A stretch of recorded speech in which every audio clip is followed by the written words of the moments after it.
그럼 지금부터 국립공원 내장산과 고찰 내장사 툴 대회를 시작하겠습니다.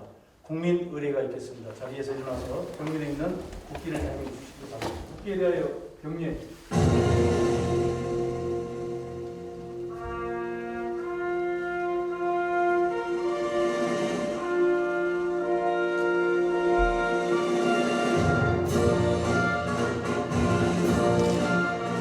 나는 자랑스러운 태극기 앞에 자유롭고 정의로운 대한민국의 무궁한 영광을 위하여 충성을 다할 것을 굳게 다짐합니다.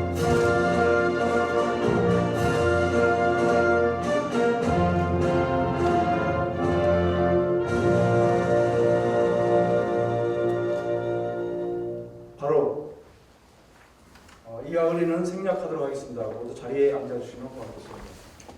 안녕하십니까. 코스모스가 흐느러지게 핀 정읍천을 보면 이제 완연한 가을이구나 하는 생각이 듭니다. 지금 코로나19로 개개인 누구나 다 힘든 시기를 보내고 있습니다. 이런 시기를 고려하여 국립공원 내장산과 고찰 내장사 학술대회를 코로나19 감염 확산 방지를 위해 비대면으로 진행하게 되었습니다. 많은 분을 모시고 진행해야 했으나 그렇지 못한 점을 매우 유감스럽게 생각합니다. 그럼에도 불구하고 이번 학술대회를 진행할 수 있도록 아낌없는 지원을 해주신 유진섭 정읍시장님과 윤준병 국회의원님, 조상중 시의회 의장님, 내장사 지태 주지스님께 감사 말씀을 드립니다. 이번 학술대회는 정읍의 명산 내장산을 주제로 내장산의 역사와 문화 관광 자원을 재해석하고 이를 활용할 방안을 생각해 보고자 마련되었습니다.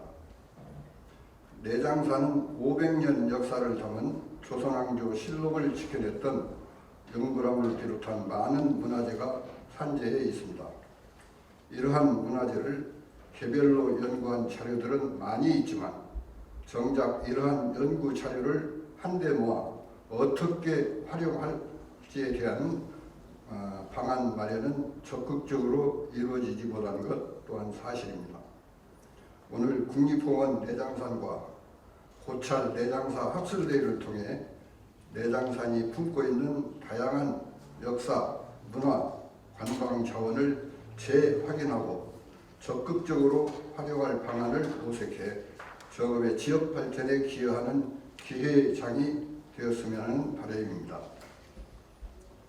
끝으로 오늘 학술 발표를 해주실 오현경 한반도 생태연구소장님, 안우상 조계종사 편찬위원님, 김광식 동국대 교수님, 그리고 김재영 한국향토사연구연합회 부이사장님께 감사드립니다. 직접 이 자리에는 참석하지 못했지만 추후 영상으로 만나게 될 정읍 시민 여러분과 정읍 문화원 회원가족 모든 분께 뜻깊고 의미 있는 시간이 되기를 바라겠습니다. 대단히 감사합니다.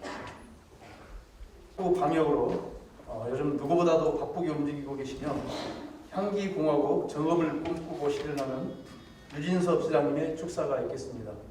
안녕하십니까. 정읍시장 유진섭입니다. 오늘은 땅에 서리가 내린다는 절기인 상강입니다. 서리가 내리면 내장산에 단풍이 붉게 물들어 절정을 이루는데 금년은 코로나로 인해 관광객을 맞이하기가 조심스러운 상황입니다. 최근 우리 지역에서도 코로나19 확진자가 발생하였지만 다행스럽게도 시민들의 방역 협조로 추가 확진자 발생이 없어 지역사회가 이제는 안정을 되찾고 있습니다. 오늘 이 자리는 정읍문화원에서 국립공원 내장산과 오래된 사찰인 내장사가 품고 있는 역사적 자원을 널리 알리고 또 계승하고자 마련된 뜻깊은 자리라고 알고 있습니다.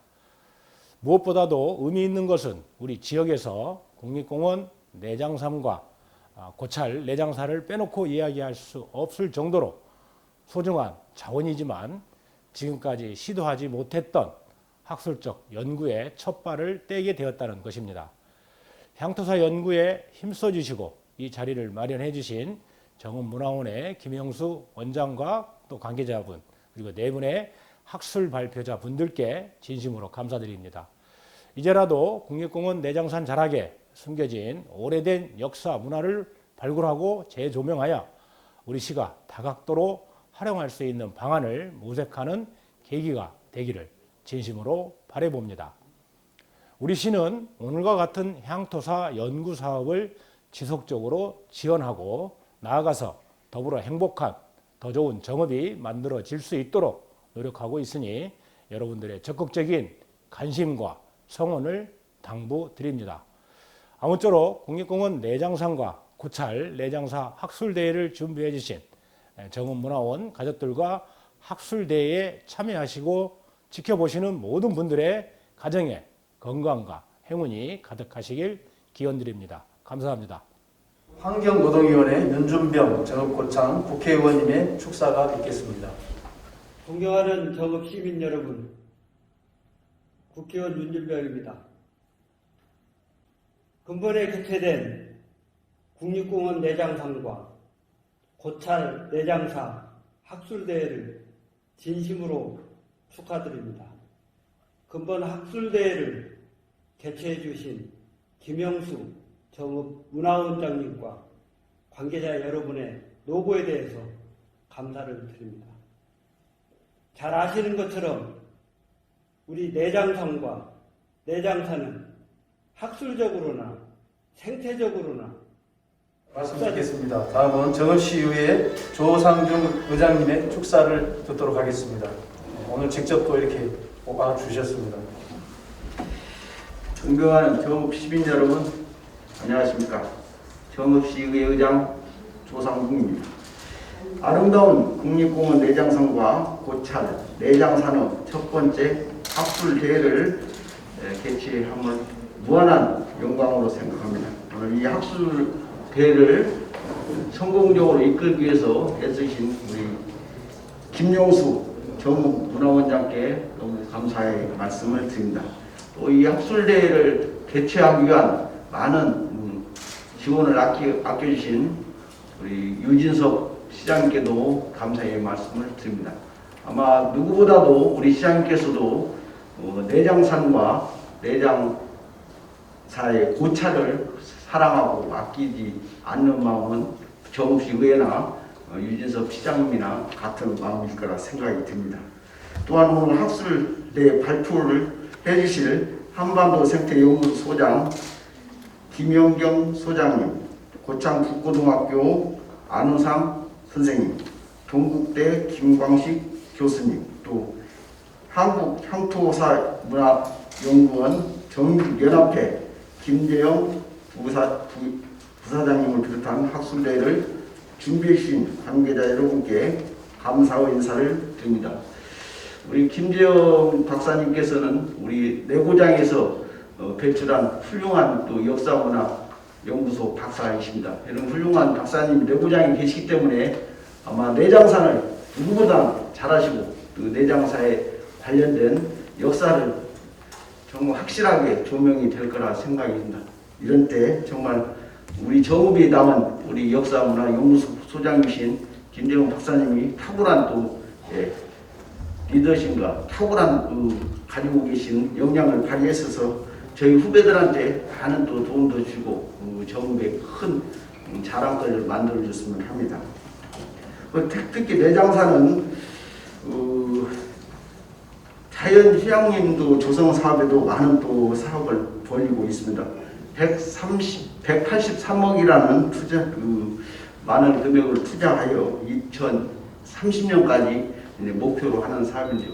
이 사업이야말로 거기에서 연계해서 아마 좋은 역사성을 가지고 우리 생태 문화에도 좋은 관광 자원 인프라를 만드는 계기가 되었으면 좋겠다는 생각이 듭니다. 아울러서 우리 정읍시의회 17명 의원 또한 내장산이 정말 전 국민으로 사랑받을 수 있는 명소로 거듭날 수 있도록 많은 노력을 아끼지 않겠습니다. 끝으로 오늘 뜻깊은 학술대회에 참석해주신 내김민 여러분, 시민 여러분께 감사드리며 참석하신 모든 분들의 건강과 행복을 기원합니다. 감사합니다. 다음은 내장사 지태주지 스님으로부터 축사 말씀이 있겠습니다.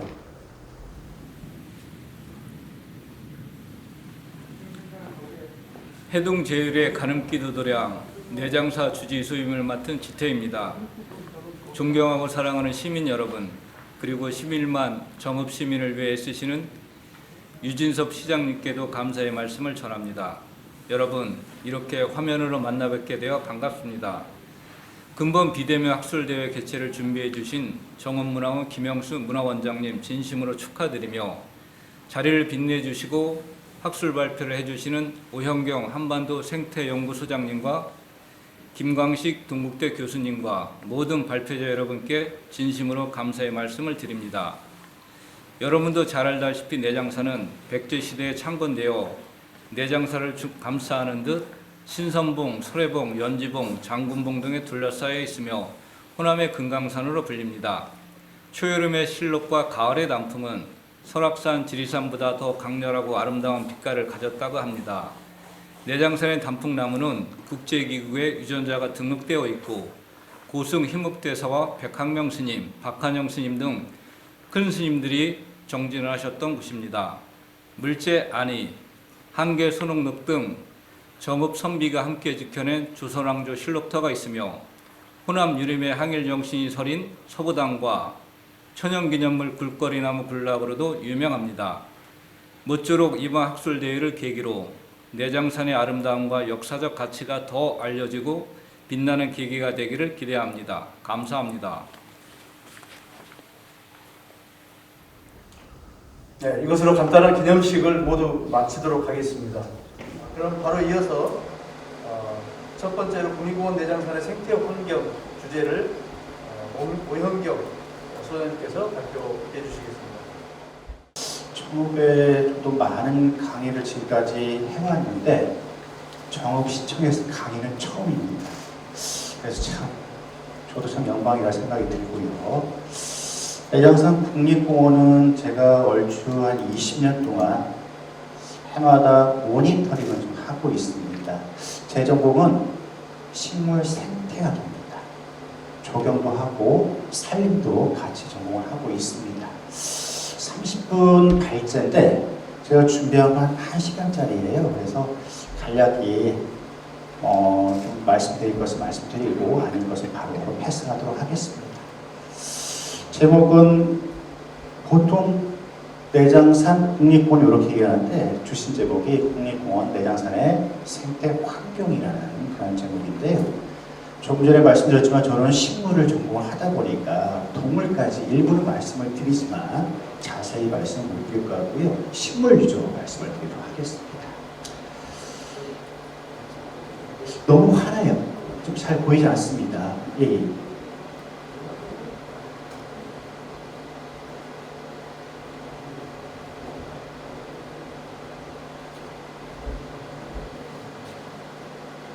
내장산이 우리나라 현재 국립공원이 22개입니다. 여러분들 아시죠? 현재 국립공원이 22개. 이 중에 1971년에 8번째로 지정이 된 곳입니다. 내장산 지구, 그 다음에 전남 장성에 있는 백암산 지구까지 포함해서 8번째로 지정된 곳입니다.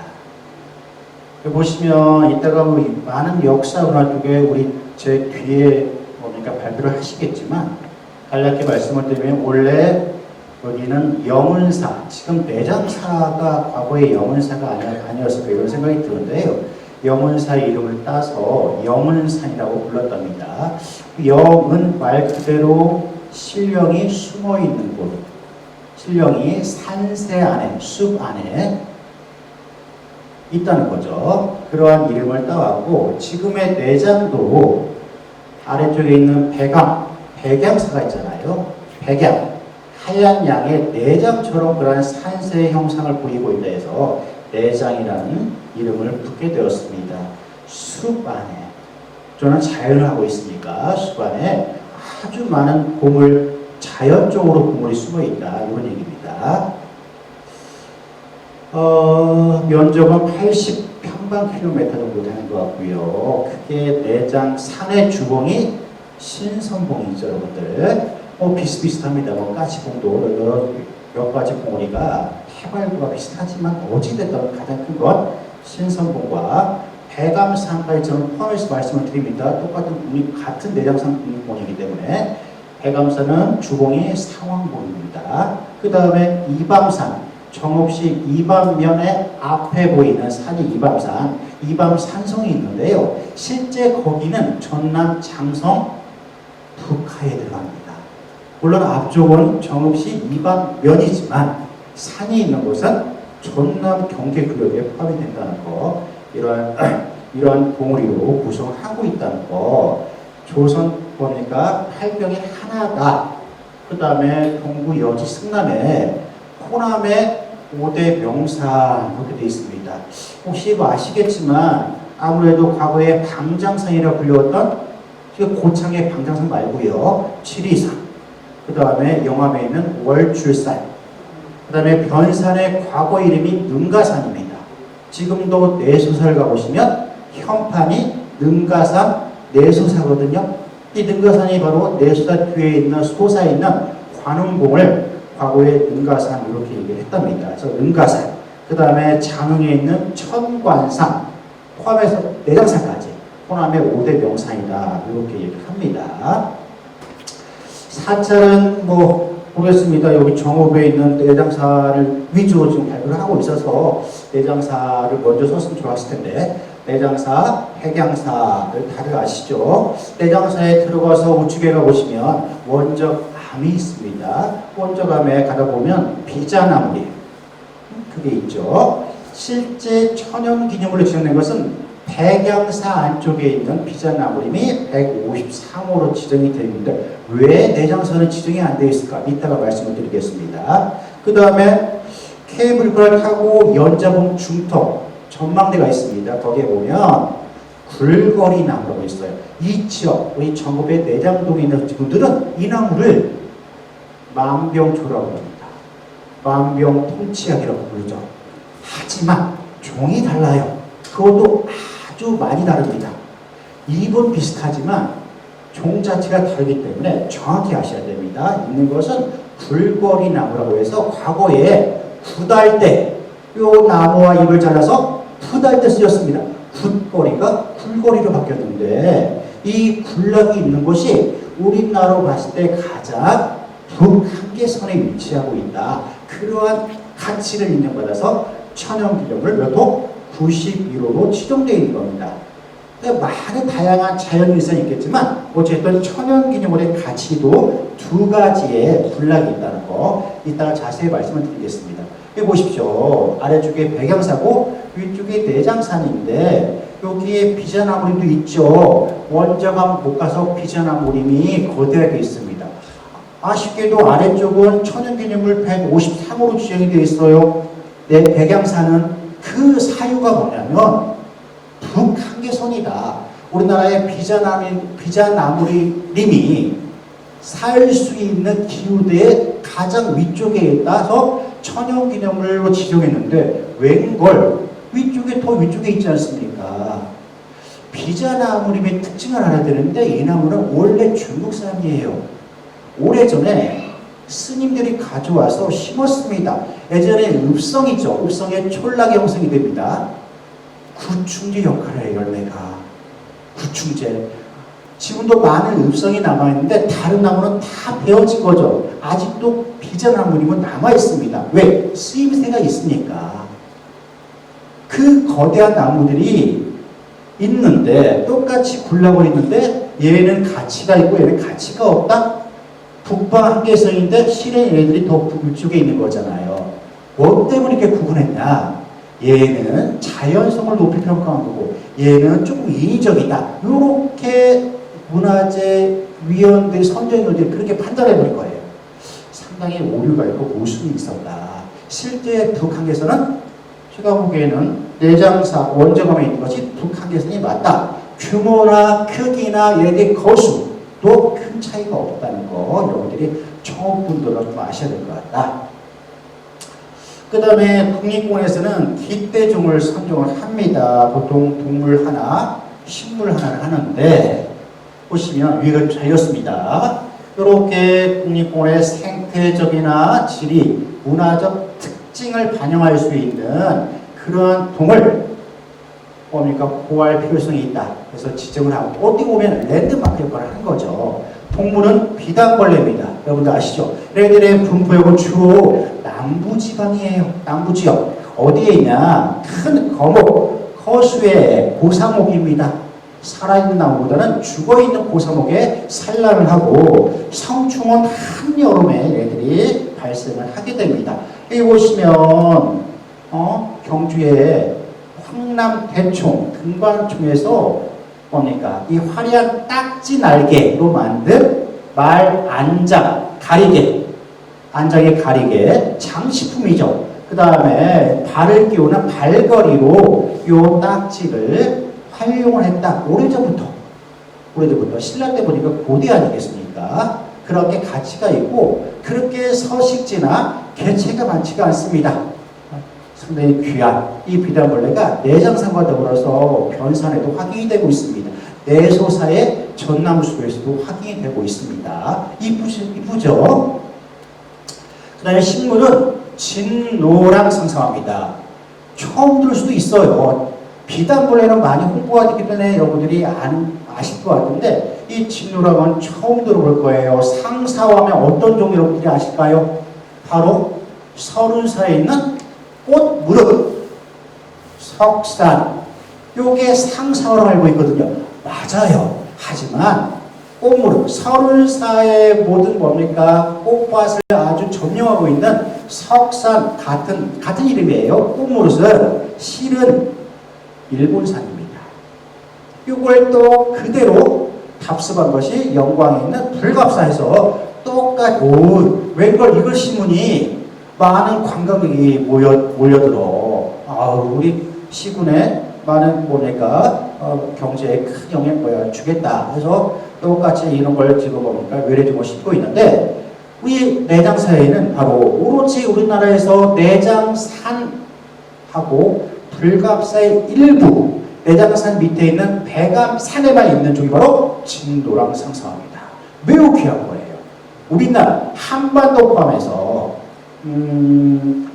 식물은 한반도에 있는 식물이 5,000종입니다. 그 중에 22개의 국립공원에 있는 것이 무려 4,000종. 이 중에 내장산 국립공원에 있는 것이 1,000종이에요.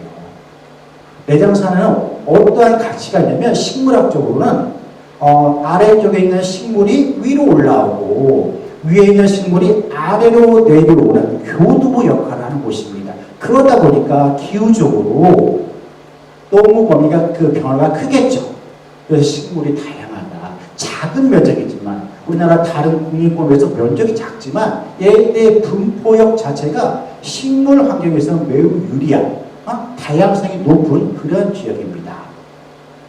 바로 원자가 거기 아까 비자나물이 못 가서 계류 바로 옆에 진노랑 상사화가 군락으로 있습니다. 보세요. 진한 노랗꽃 피는 상사화다. 얘는 법으로 정한 법정 보호종의 멸종위기 야생식물 2급입니다. 그래서 반출, 채취, 고사하면 4년 이하 징역 4,000원의 벌금이에요. 지금 국립공원에서 특별보호구역으로 지정해서 세팅해놨습니다. 펜스까지. 전기 펜스까지 해놓은 것은 사람을 갖고자 한 것보다는 노루나 멧돼지들이 하도 파헤칩니다. 상사애들은 뿌리가 구근이에요. 알뿌리예요. 좋은 먹이가 되거든요. 그래서 얘네들이 파헤치기 때문에 걔네들 포획해서 벌금 물릴 수 없잖아요. 그걸 막고자 전기 펜스가 해놨다는 거 이따가 다시 말씀을 드릴게요.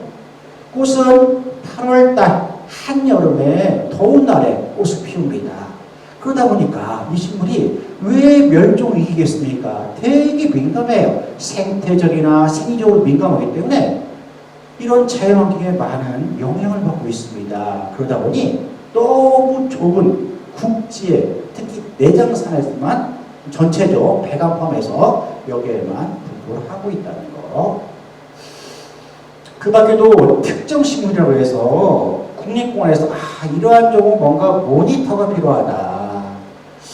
뭐가 희소하고 가치가 있고 왠지 내장산에만 있고 우리 한반도에나 있는 식물들만 이렇게 뽑아서 얼추 20종을 뽑아서 지금 모니터를 하고 있습니다. 제가 그 역할을 담당을 하고 있는데 보시면 이 중에서 아까 얘기했던 법으로 정한 보호종들도 무려 5종. 이게 식물 중에 어떠한 가치가 있냐면요. 법정 보호 중에 동식물 포함해서 267종입니다. 현재 법으로 정한 애예요. 근데 이 중에 식물이 88종입니다. 88종에서 내장산에만 5종이 있어요. 적죠? 적다고 생각할 수 있죠? 놀라운 겁니다. 왜? 참고로 계룡산 식물종의 법정 보호종 없습니다. 북한산 없습니다. 내장산은 면적 대비 작은 면적이지만 무려 법으로 정한 매우 귀하고 멸종위에 처해있는 식물이 이렇게 많아요. 이렇게. 놀랍죠? 놀라워. 백양더부사리는 어디입니까? 내장교수지 제방에 있습니다. 더부사리, 더불어 살아간다. 얘는 쑥의 기생을 해요. 여러분들 쑥 좋아하시잖아요. 쑥 아시죠? 쑥 뿌리에 기생합니다. 쑥이 없어지면 얘 사라져요. 오로지 거기밖에 없어요. 근데 왜 백양이냐? 처음에 발견된 것은 지금의 장성호 아시죠? 스물 되기 전에 거기 계류에 있었던 거야. 근데 완전히 스물이 돼버렸어. 거기서 처음 발견된 기생식물이다 해서 백양더부사리라는 이름 붙인 거예요. 근데 지금 그쪽은 없어.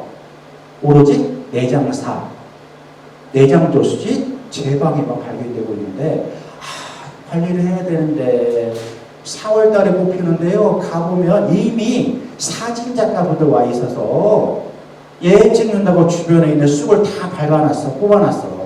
쑥 뽑으면 얘 죽어요. 그걸 모르니까 그러한 행태를 계속 벌이를 해마다 항상 블로그나 카페 보면 백양더부사리 사진 올라오면 다 거기서 찍은 거야. 가보면 그 장면이 똑같아요. 이러하시는 겁니다. 그래서 사진 나옵니다.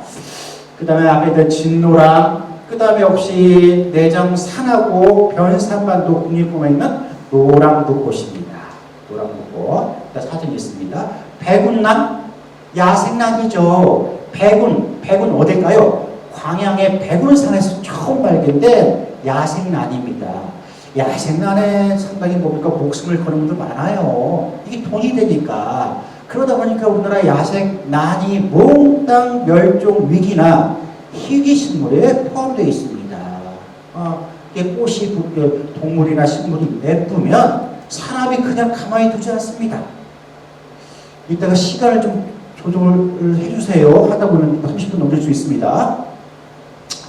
그 밖에도 많은 식물들이 있습니다. 보시면 변산바람꽃, 물론 처음에 변산에서 발견되는데 내장산에도 많이 있고요. 그 밖에 우리 보니까 인삼보다 더 효능이 좋다는 작약, 하얀 꽃이 피는 백작약, 야생작약이에요. 작약은 우리가 뭡니까 집들에다가 과거에는 약용 목적으로 심었던 거지 지금은 그냥 관상 목적으로 심잖아요.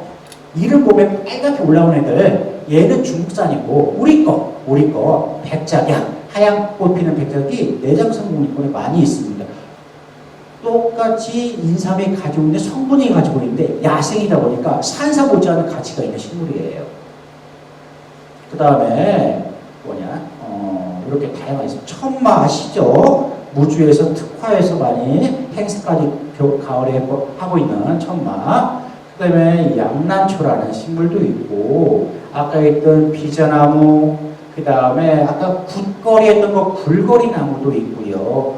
이 나무가 무슨 나무야? 이 나무도 있습니다. 이름이 이 나무예요. 제가 우리 학생들, 대학생들 강의할 때 이 나무 이름이 뭘까 아는 친구?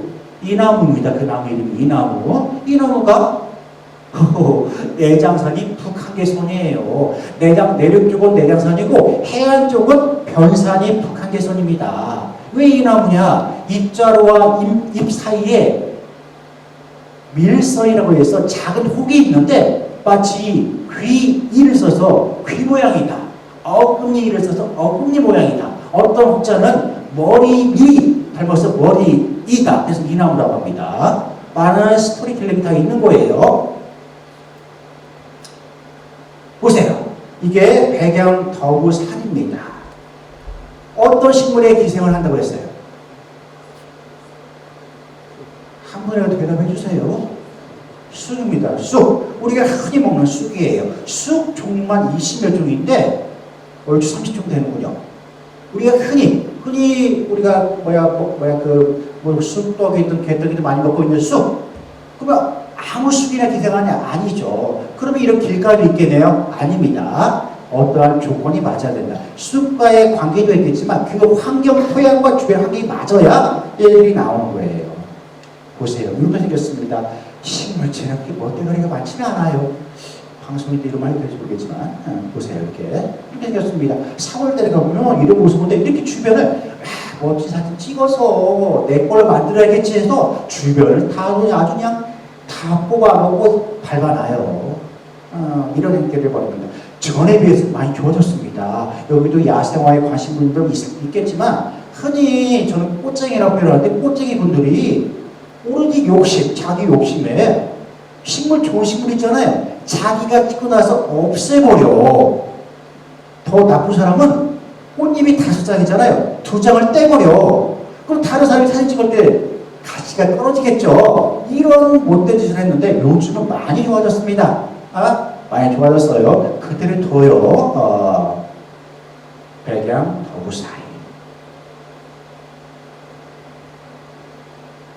대흥란이에요. 대흥란. 왜 대흥란이냐? 저기 해남에 가면 두륜산 대흥사라는 절이 있어요. 얼마 전에 세계 문화유산에 지정이 된 사찰 중에 하나입니다. 대흥산 산기슭에서 처음 발견된 식물인데 얘는 부생종입니다. 그게 무슨 얘기냐면 뿌리가 없어요. 얘네들은 낙엽에 썩은 거, 곤충에 썩은 걸 먹고 자기 몸을 만들어요. 이렇게 해서 꽃을 피웁니다. 잎도 없어, 잎도. 얘네들은 평생 그런 조건이 맞아서 그때 시기에 언제냐면 6월, 7월 달입니다. 그때 올라와요. 장마 기점이에요. 장마 때 기점. 장마 전후로 올라와서 그때 꽃을 피우는 거예요. 그러니까 꽃이 나와야 눈에 띄는 녀석인데 식물기가 10cm에서 15cm 안 되기 때문에 눈을 크게 떠야 돼요. 눈을 크게 떠야 동전도 죽잖아요. 그렇죠? 그런 식입니다. 되게 민감하겠죠. 최근에 생태전이 블로그나 카페나 뉴스를 보면 어디 국립공원 어르산에서 대형란이 발견된 이런 기사가 많이 뜹니다. 이 식물은요, 이 식물 이쁘다고 해가지고 100% 살릴 수 없습니다. 왜? 부생종은 그 환경에 맞아 떨어져야 됩니다. 집에 가지면 100% 죽이는데 이 식물이 가끔 간혹 저기 강원도에서도 확인되고 이래요. 전국 다 있지만 나오는 게 아무도 모르는 그런 식물이 되겠습니다. 내장산에 찍었는데 내장산 저기 대간이라고 있어요. 지금 농어정공사에서 배가 저기 뭡니까? 구암사죠. 구암사 못 가서 대가 저수지가 있는데 거기 신선봉 밑에서 촬영했던 사진입니다. 추가로 확인된 중이에요. 2년 전에.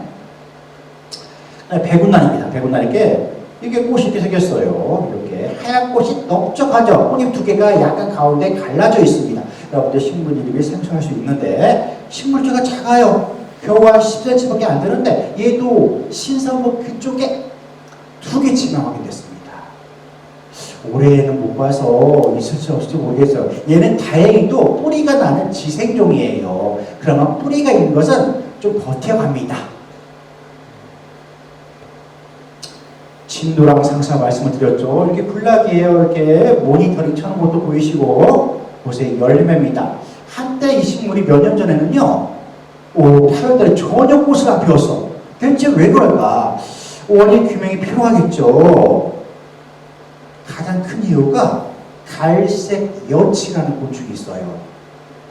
연가시 아시죠? 연가시가 갈색 여치의 몸에 들어가서 막 조종을 하잖아요. 이 갈색 여치가 꽃대가 막 나오죠. 그럼 내가 되게 부드러워요. 이걸 갉아먹고 꽃대가 나와서 갉아먹으니까 꽃대가 꽃피기 전에 부러져 버려. 몇 년 전에 그렇게 해서 거의 꽃을 못 폈던 정말 자연적 피해를 줬던 그런 사례가 있습니다. 곤충한테는 좀 맛이 있었나 봐요. 근데 사람이 먹을 수는 없습니다. 독성이 있어요. 노란 붓꽃입니다. 붓꽃. 꽃봉오리가 우리 서에 쓰는 붓하고 꽃봉오리를 쓰는 붓꽃이라는 것인데, 노란 붓꽃은 키가 10cm에서 한 15cm 정도 됩니다. 이 식물도 참 용하게도 내장산하고 변산화가 있다는 거예요. 물론 이 지역은 많아요. 내장산이나 변산은 개체는 보지 않습니다만 전국적으로는 오로지 여기밖에 없다는 거예요. 내장산이 자연적으로 이렇게 가치가 있는 곳입니다. 붓꽃, 노란 붓꽃. 이런 식으로도 있어요. 약재로 뿌리를 세신해서 간을, 뿌리가 가늘고 매운맛이 난다 해서 약재로 쓰이는 거. 웬걸? 약재로 쓰는데 세신이 잇면에 이렇게 하얗게 무늬가 들어가. 이러한 종이 내장산에서 볼 수가 있습니다. 이런 애들. 그 다음에 변산바람꽃, 변산에서 처음 발견된 건데 변산과 더불어서 내장산에서 볼 수가 있습니다. 이른 봄에 정말 앙상하고 추운 겨울이 끝나가기 전에 그때 올라와요. 눈을 뭡니까? 눈 속에서 솟아오르죠. 그때 광경은 정말 황홀합니다. 아마도 사진작가분들이 이런 모습을 보고 식물의 매력에 빠진 것 같아요. 이런 것들, 이런 것도 있습니다. 혹시 몇 분 어떻게 됩니까? 좀 많아서 이래요. 보세요. 잠깐만요. 더 중요한 게 있기 때문에 잠시만요. 보여드려야 되죠. 가져와서 준비했으니까. 이런 것도 보세요. 이게 비자나무예요. 거수입니다. 여러분들 비자나무 아시죠? 그냥 거목입니다. 키도 보통 한 15m, 20m 이러고요. 가슴 둘레 근원격 뿌리 줄기가 2m, 3m 이러잖아요. 이런 거수가 많이 있다는 거. 그 다음에 아까 얘기했던 굿거리, 바로 이거예요. 굴거리 나무. 이걸 잘라서 굿에 이용을 했다는 거예요. 만병통치약이 만병초안입니다. 만병초도 만병통치약인데 얘는 우리나라 고산지대, 백두대가 따라서 지리산의 설악산 깊은 숨을 가야 볼 수가 있는데 얘도 독성이 있어요. 물론 독이 있는 것이 뭡니까? 약으로 활용이 되겠지만 이 굴거리도 독성이 강합니다. 무턱대고 드시면 야생에 지금 가을철에 버섯 채취해서 많은 분들이 지금 최근에 돌아가시는데 버섯이나 식물이나 본인이 확신을 가져도 채취해서 안 드시는 것이 좋습니다. 그 다음에 아까 말씀드렸죠? 이 나무가 무슨 나무야? 이 나무예요. 이 나무. 포도송이처럼 달립니다. 포도송이처럼 얘가 겨울철에 빨갛게 익어요. 오미자처럼 겨울에 새들의 좋은 먹이가 된다. 이 나무. 내장산이 북한계선입니다. 아까 얘기했던 작약인데 흰 꽃이 피어요. 우리 집에 심는 작약은 무슨 꽃입니까? 붉은색 꽃이잖아요. 하얀 꽃이 피는 작약은 우리나라 야생종이다. 이렇게 합니다. 다양하죠. 이렇게. 그 다음에 여기 있는 것은 내장 상사화라 불리는 백양꽃이 있어요. 왜 다들 백양사 이름 붙여가지고 조금은 아쉽죠? 지금 내장산에서 지금 발표를 하고 있기 때문에 거기서 처음 발견돼서 백양꽃인데 왜 백양꽃을 불러? 내장산에도 묻지 않은데 내장산에서 저구로에서는 내장 상사화로 부릅니다. 그렇게 불러도 돼요. 하지만 정명은 백양꽃이라는 거, 이런 식물이 있다는 거. 양난초 이런 것도 있고 천마, 무주에서 특화되고 있는 거, 가을철에 행사를 벌이고 있는 천마도 무염란입니다. 입이 없는 그런 야생란으로서 좋은 사람들한테 좋은 건강식이 되는 거죠. 이렇게 이런 식물들이 있습니다. 천연기념물이 두 곳이라고 말씀드렸는데 아까 바로 연자봉 밑에 케이블카 타고 오면 바로 이 굴거리 나무를 군락을 볼 수가 있다는 거. 91호니까 지정된 지도 꽤 오래된 겁니다. 62년에 지정이 된 거예요. 내장산 국립공원이 71년에 국립공원으로 지정이 된 거잖아요. 얼추 10년 전에 이미에는 천연기념으로 지정이 된 거예요. 그 다음에 아까 했던 백양사의 비자나무림 5,000그루가 있다고 되어 있습니다. 고려 때 각진 국사가 주민들 구충제로 쓰고자 심었다고 그렇게 전해져 있습니다. 아까도 말씀드렸지만 북한계선이라는 그런 사유로 지정된 건데 내장산 원저감에 있는 게 더 북쪽이다. 여러분 건의해도 바뀌지는 않습니다. 그 다음에 또 하나 가지가 특별보호구역이라고 해서 지정을 했습니다. 지정해서 계속 보호를 해야 된다. 이게 뭐냐? 핵심 생물종, 특이한 지형, 지질, 경관, 자원 이런 보전 가치가 높거나 이적이든 자연적이든 훼손 우려가 있는 애들을 보호를 하자, 출입을 막자는 거예요. 이 또한 제가 지금 10년째 지금 모니터링을 하고 있는데 바로 여기는 모니터링을 한다. 두 번째, 출입 훼손하게 되면 과태료 부과가 됩니다. 여기가 조입니다. 조사하고 모습이죠. 여기 보세요. 뭐가 있냐? 내장산 지구에 3개가 있고요. 백암산 지구에 6개가 있는데 바로 진도랑 상사화가 있어요. 보세요. 2급이고 법적 가치가 있는 게 2급이고 한반도밖에 없어요. 고유 중이에요. 오로지 중국에도 없고 일본에도 없습니다. 한반도에 있는 우리나라 고유종이다. 예, 마무리하겠습니다. 이렇게 여기 아무래도 계류 주변에 있다 보니까 훼손물도 있다. 이런 얘기고 백암산에도 있습니다. 백암산에도 똑같이 진도랑 상사에 우리가 특별보호구역이 있고요. 그 다음에 노란북꽃 내장산에도 있고 백암산에도 있고 이런 얘기고요. 그 다음에 남창계곡은 미유기, 맥이랑 비슷한 거, 미유기, 돌고기의 서식지가 특별보호구고 이밤산성 아시죠? 과거에 거기 사람들이 거주를 하셨는데 거기에 그러다 보니까 습지가 됐습니다. 습지에 다양한 식물이 군락을 이루고 있고 그 옆에 산지 습지가 있는데 똑같이 습지가 특별보호구로 지정이 되어서 보호를 받고 있습니다. 30분의 내장산의 차이라는 걸 모두 말씀드리기 분명 어렵겠죠. 식물만 천종이기 때문에 그 중에 특이종들, 법으로 가치가 있는 애들 이런 종을 위주로 오늘 말씀을 드렸습니다. 시간이 다 된 것 같습니다. 감사합니다. 한반도 생태연구소 오영경 소장님으로부터 북방 한계선에 있는 내장산의 식물 가치에 대한 발표, 다음 두 번째 발표 소개하겠습니다. 내장사 유래와 내장사 인식에 대한 내용으로 조계종사 현찬위원이신 안우상 선생님께서 발표하겠습니다. 저는 정읍에서 태어나서 자라면서 내장산이 정읍에 있다는 게 굉장히 자랑스러웠습니다. 그리고 내장사를 부르는 데 있어서 그냥 부르지는 않았고 반드시 내장산이라는 이름을 이렇게 갖다 붙였죠. 그래서 내장산, 내장사라고 이렇게 했었습니다. 물론 이제 우리나라의 유명한 사찰명 앞에는 유명한 또 산 이름이 붙습니다만 이건 또 그거와는 좀 다릅니다. 내장사 하면 우리 내장사가 있기 마련이고 그러한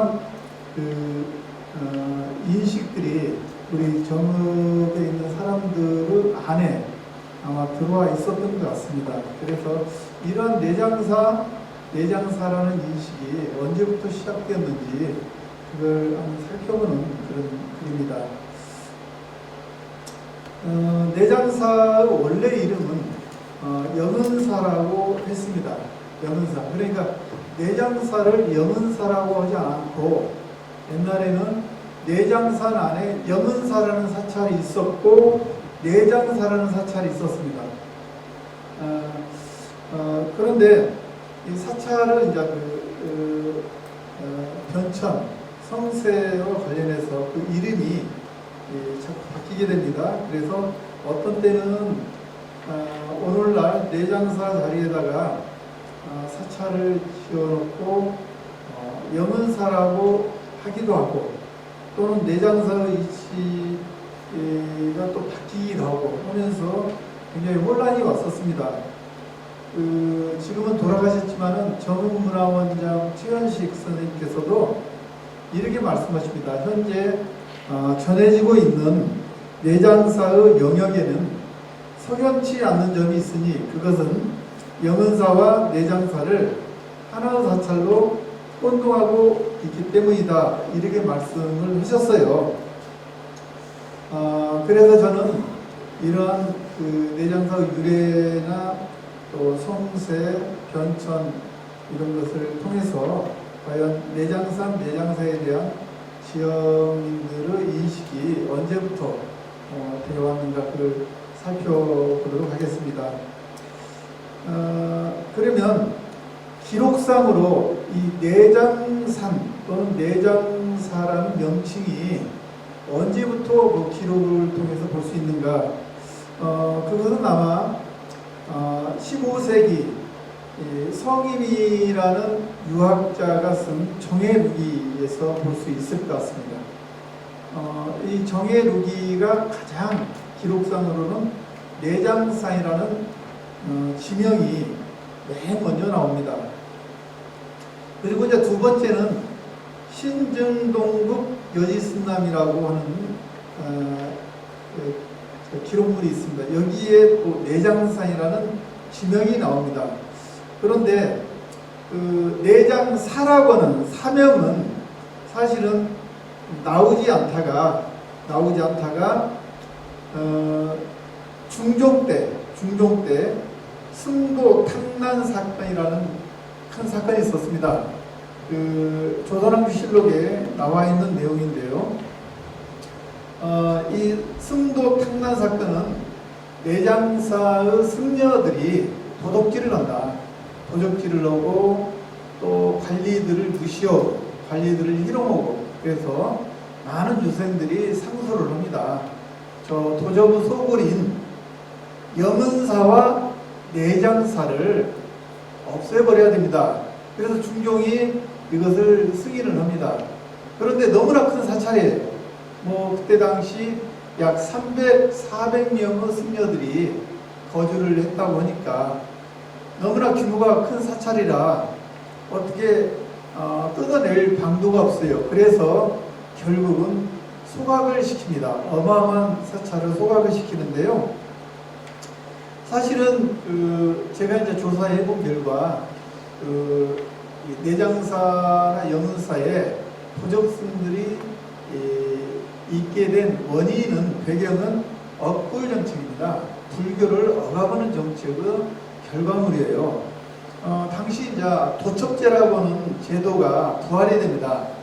원래 이제 도첩제는 나라에서 승려 자격증을 준 거거든요. 그래서 승려들 출가를 막기 위해서 도첩제가 만들어졌는데 중종 때 와서 도첩제는 오히려 승려들을 늘리기 위한 방책으로서 도첩제예요. 그러니까 나라에 성을 쌓는다든가 하면은 여기에 참여한 승려들에게 도첩을 줘요. 그러니까 그때 당시 농민들은 굉장히 먹고 살기가 힘들었고 그래서 출가를 원하는 사람들이 많았었는데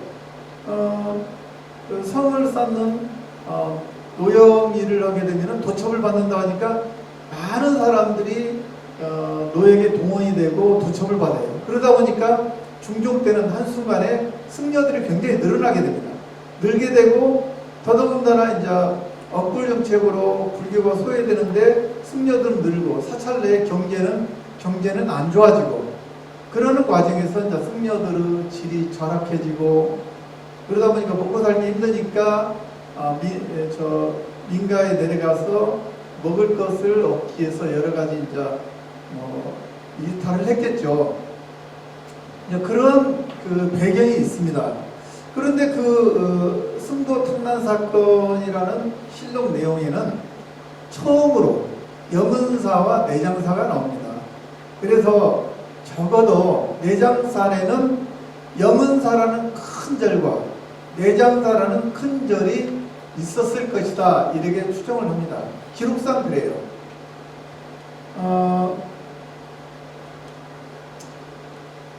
그 다음에 이제 신증 동국 여지승남에는 이제 백년사도 나오고 또는 내장사도 나오고 그렇습니다. 내장산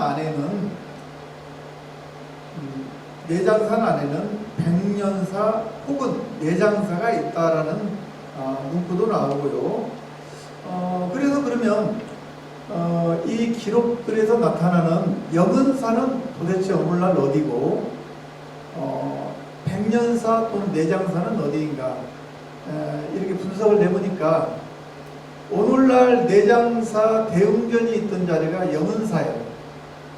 영은사입니다. 그리고 오늘날 고내장이라고 부르던 병년사가 있던 자리가 내장사였습니다. 내장사였는데 조선 후기에 와서는 이러한 절들이 사명들이 병칭되고 혼칭이 됩니다. 서로 막 영은사를 내장사라고 병년사를 또 내장사라고 했다가 또 영은사라고 왔다 갔다 합니다. 아주 혼동이 와요. 그러다가 일제강점기 1920년대에 백학령 스님이라는 분이 오늘날 본회장인 병년사 또 병년암으로 찾아옵니다. 그래서 그곳에서 중창불사를 합니다. 중창불사를 하면서 그곳을 병년사라고 했지만은 공식적인 이름은 내장사라고 했어요. 그러니까 그 스님도 조선 총독부 기록에 보면 내장사라고 돼 있어요. 물론 내부에서는 병년사라고 했지만 공식적인 이름은 내장사라고 했는데 왜 그러면 공식적인 이름을 내장사라고 했느냐? 옛날부터 그곳이 내장사였기 때문에 그렇습니다. 그러나 그 조선 후기에는 많은 그 기록이나 또는 지도를 보면은요, 영은사 또는 내장사 이렇게 왔다 갔다 혼칭이 됩니다. 그래서 그 부분을 한번 보도록 하겠습니다.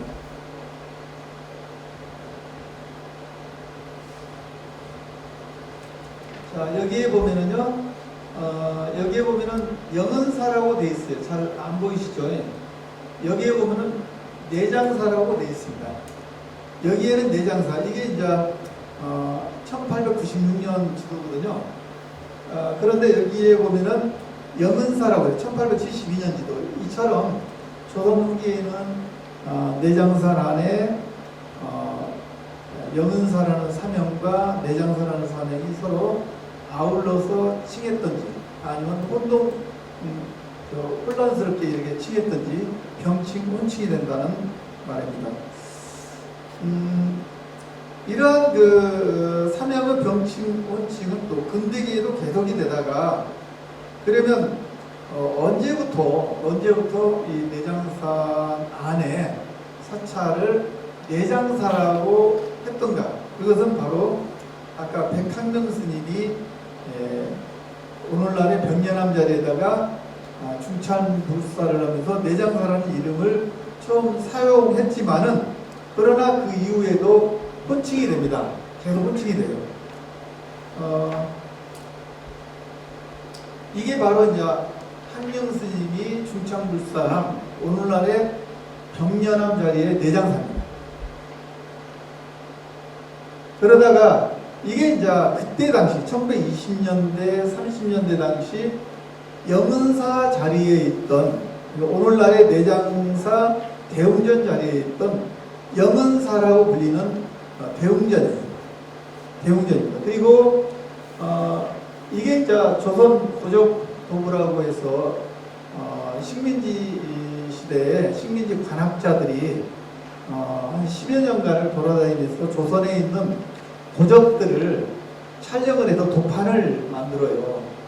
그런데 그 도판집이 나왔는데 그게 바로 이제 거기에는 영은사 대장전 공포라고 되어 있어요. 그런데 보면은 이게 대웅전 공포입니다. 여기 보면은요, 여기 보면 대웅자 이 획이 있잖아요. 여기에서 이렇게 약간 저 좌측 상단에 보면 이 웅자예요. 웅자입니다. 그래서 이 사찰 그 영은사 대웅전이라고 하는 이 사찰이 있었는데도 불구하고 이때는 내장사 영은사라고 하는 이름이 혼칭이 됩니다. 혼칭이 되고요. 그러면 이 사찰은 언제 지어졌느냐? 이 사찰은 근래에 그 고창의 그 신재효라는 그 판소리를 집대성한 인물이 있었습니다. 그분이 내장사 대웅전, 아니 영은사 대웅전 상량문을 썼는데 그 상량문이 나왔거든요. 거기에서 보면은 1872년에 그 상량문이 쓰여지는데 내가 이 상량문을 쓴 이 대웅전은 5번째 대웅전이다라고 했어요. 그러니까 이게 5번째 대웅전이 되는 겁니다. 5번째 대웅전이 되었다가 이게 1937년에 불에 타버려요. 불에 탑니다. 이 대웅전이. 이 대웅전이 1937년에 불에 탑니다. 불에 타는데 당시 내장사의 매복이라고 하는 승려가 있어요. 이 매복이라는 승려가 당시에는 뭐 엄청난 그 전국적으로 유명한 관광지였으니까 돈도 많이 들어오고 사람들도 많이 몰리니까 이 대웅전이 사찰에는 대웅전이 심장 아닙니까? 이 심장이 없어서야 되겠느냐 해가지고 서둘러서 지은 대웅전이 이 대웅전입니다. 매복이라는 승려가 1938년에 완공을 해요. 완공을 오는데 이 대웅전이 6.25 때 불타버립니다. 6.25 때 뭐 이것뿐만 아니라 내장사에 있는 모든 정각은 다 불에 타버립니다. 불에 타버리고요. 그러면은 이제 언제부터 내장사라는 인식이 시작됐나요? 바로 이 대웅전이 지어지면서 매복이라는 승려가 이 오늘날 내장사 대웅전 자리에다 이 건물을 지어놓고 내장사라고 처음으로 내장사. 그래서 내장사라는 일반 인식이 이때부터 시작되고요. 그런데 이 내장사라는 사명이 이때부터 고착화되었는데 6.25 때 불타버리고 그리고 1959년에 또 이 자리에다가 대웅전을 건립을 합니다. 대웅전을 건립하는데요. 바로 이게 이제 보천교 정문인 보화문이에요. 보화문이 2층이었는데 1층은 돌기둥으로 되어 있잖아요. 그래서 이 자재를 갖다가 이걸 지었습니다. 이게 최근까지도 남아있던 대웅전이에요. 보면은 이 보화문의 돌기둥을 그대로 살렸어요. 이때부터 내장사라는 그런 인식들이 우리 정읍 사람들 안에 자리 잡았던 겁니다. 이때부터. 사실은 이전에는 내장사라고 아까 매복승려가 1938년에 대웅전을 급히 서둘러서 지었지만은 그리고 그것을 내장사라고 했지만은 이후에도 혼칭이 됩니다. 심지어 전국 분지에도 혼칭이 돼요. 혼칭이 되다가 1959년에 이 대웅전이 건립이 됨으로써 내장사라는 인식이 일반화가 됩니다. 우리 전업 사람들이 마음속에 자리 잡은 거예요. 이때부터.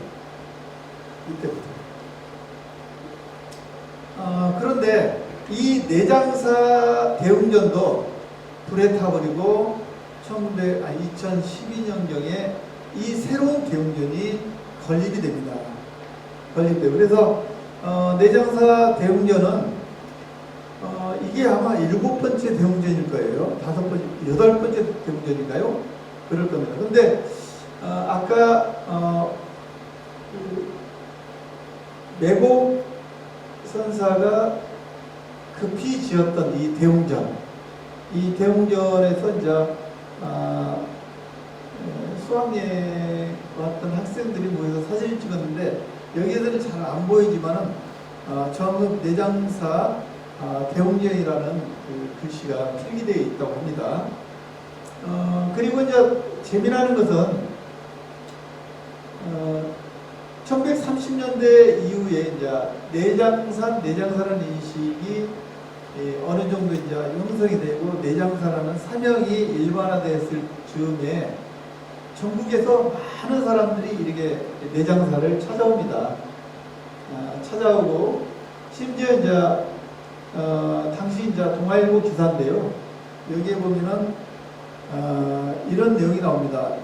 가을 탐승의 감상의 가을 탐승의 가을이 명령한 가을초를 하루라도 애독자 지연에게 의미 있게 사안을 드리고자 동아본부 양지국 주최하에서 내장산 단풍놀이를 가기로 하였다.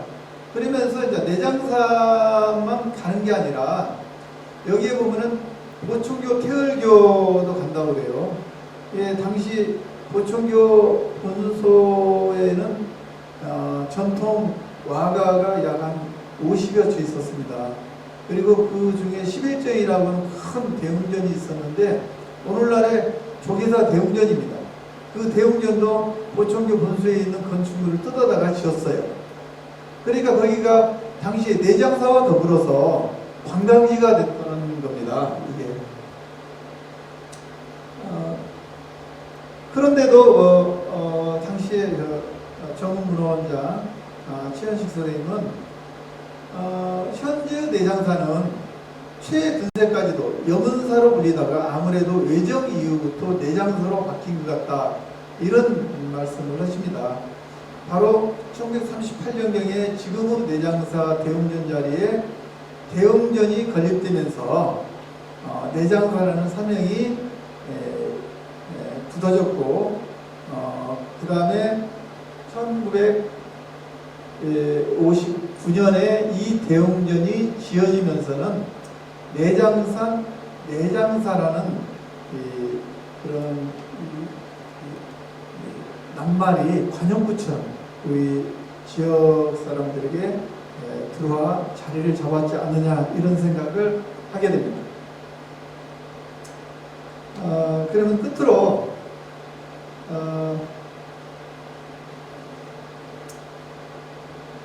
염은사는 내장산을 표상하고 나아가 정읍을 표상하는 사찰이었다라고 성인후 정예 루기에 나옵니다.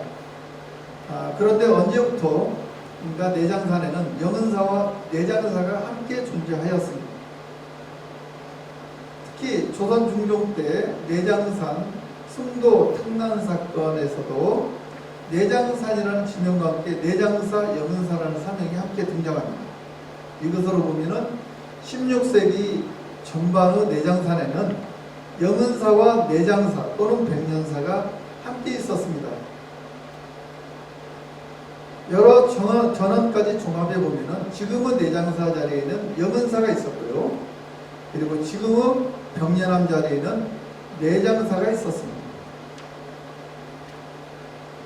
그러다가 내장산 승도 탕난 사건 이후 임지내란 때 이복 스님이 중창한 내장사가 있었고 이후에도 이제 거찰은 아닐지라도 오늘날 내장사 정도 작은 사찰이 중건되었을 것이고 중건된 장소는 지금의 내장사와 병련암 자리에 있었을 것입니다.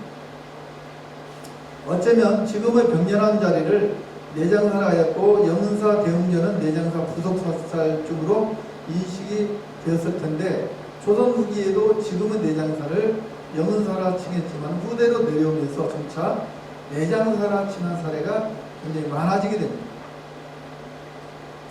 억불 정책으로 폐허가 되다시피 한 내장사는 사찰은 염은사 또는 내장사로 병칭 또는 혼칭되다가 1920년대 백학명 스님이 지금의 백년암 자리에 충청불사하면서 병년사라고 하였지만 공식 명칭은 내장사였습니다. 그리고 지금은 내장사 대웅전을 염은사 또는 대웅전이라고 불렀지만 이 염은사를 대웅전이라고 또 불렀어요. 대웅전이라고 기록에 그렇게 나옵니다. 염은사를 왈 대웅전 이렇게 불렀습니다. 이게 워낙 대웅전이 유명했던 것 같아요. 물론 대웅전이라고 불렀지만은 내장사 부속 사찰로 인식되었고 37년에 아까 그 잘생긴 잘 지어진 내장사 대웅전이 불타버리고 그 다음에 39년에 복원한 내장사 대웅전, 오늘날 내장사 대웅전 자리에 복원한 대웅전이 설립되면서 그때부터 내장사라는 이름, 단일 이름이 붙여졌다. 이렇게 볼 수가 있습니다. 자, 원래 내장사는 대표 사찰은 영은사입니다. 물론 내장사라는 사찰이 없었던 건 아니지만은 승도 특난 사건 이후 폐허가 된 상태에서 영은사와 내장사가 병칭되었고, 대체로 지금은 내장사 대웅전 자리를 영은사, 지금은 병예남 자리를 내장사라고 하였지만은 여전히 두 사명이 훔친되어 왔습니다. 1938년경에 내장사 대웅전 자리에다가 대웅전이 중건되면서 내장사라는 사명이 붙여졌지만 이후에도 훔칭되어 왔고요. 그러다가 50년대, 59년에 오늘날 내장사 대웅전 자리에다가 보충교 과학원 자재로 대웅전을 건축한 그때부터 내장산 내장사라는 관용과도 같은 인식이, 즉 내재된 인식이 정착되게 이르렀습니다. 어쨌든 내장사는 상징적인 사찰이고 내장산 내장사는 정읍의 자랑입니다. 그래서 성임이라는 유학자가 그랬죠. 정읍이라는 곳은 내장사가 있어 유명하고 내장사는 내장사라는 이름을 얻어 더욱 아름답다, 이런 말을 했죠. 내장사는 지역사회와 밀접한 종교시설이자 문화유산입니다. 따라서 지역사회의 내장사에 대한 정확한 인식이야말로 내장사를 중심으로 하는 지성적 토대가 마련될 수 있을 것이고요. 이를 통해서 문화적 풍미 또한 한층 더 높아질 것이라고 확신합니다. 이상입니다.